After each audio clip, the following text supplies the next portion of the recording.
Youth Congress മണ്ഡലം convention ചാത്തന്നൂരിൽ സംഘടിപ്പിച്ചു. ദേശീയപാത 66ന്റെ നിർമ്മാണ പ്രവർത്തനങ്ങളിൽ അപാകതയുണ്ടെന്നും അഴിമതി നടന്നിട്ടുണ്ടെന്നും ഇത് അന്വേഷിക്കണമെന്നും കൺവെൻഷൻ ആവശ്യപ്പെട്ടു.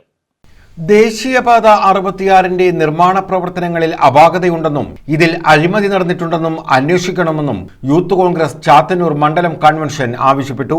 പാരിപ്പള്ളി സർക്കാർ മെഡിക്കൽ കോളേജിനെ ഇല്ലായ്മ ചെയ്യുന്നത് CPMന്റെയും ചാത്തന്നൂർ MLAയുടെയും നേതൃത്വത്തിലുള്ള സ്വകാര്യ ആശുപത്രികളെ പരിപോഷിപ്പിക്കാനാണെന്നും അനാസ്ഥയ്ക്കെതിരെ സമരം നടത്തുമെന്നും കൺവെൻഷനിൽ തീരുമാനമായി. ചാത്തന്നൂർ വ്യാപാര ഭവനിലാണ് മണ്ഡലം കൺവെൻഷൻ സംഘടിപ്പിച്ചത്.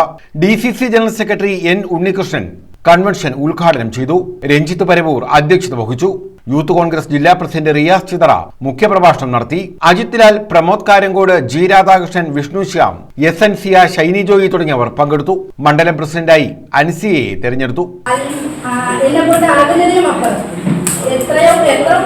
എത്രത്തോളം എന്നെ കൊണ്ട് സാധിക്കുമോ അത്രത്തോളം തന്നെ ഞാൻ എന്നെ ഏൽപ്പിച്ചിരിക്കുന്ന കർത്തവ്യത്തിന് വേണ്ടിയിട്ട് ഞാൻ മുന്നോട്ട് പ്രവർത്തിക്കും. അതോടൊപ്പം തന്നെ ഇപ്പം നമുക്ക് വരുന്ന തദ്ദേശ സ്വയംഭരണ യൂത്ത് കോൺഗ്രസിന്റെ അല്ലെങ്കിൽ കോൺഗ്രസിന്റെ ഒരു ഇപ്പം വന്നിരിക്കുന്ന ഒരു കാഴ്ച അത് മാറ്റിയെടുക്കാനായിട്ട് നമ്മളെ കൊണ്ട് പറ്റുന്ന രീതിയിൽ നമുക്ക് എല്ലാവർക്കും ശ്രമിക്കാം. ന്യൂസ് ബ്യൂറോ, കൊല്ലം.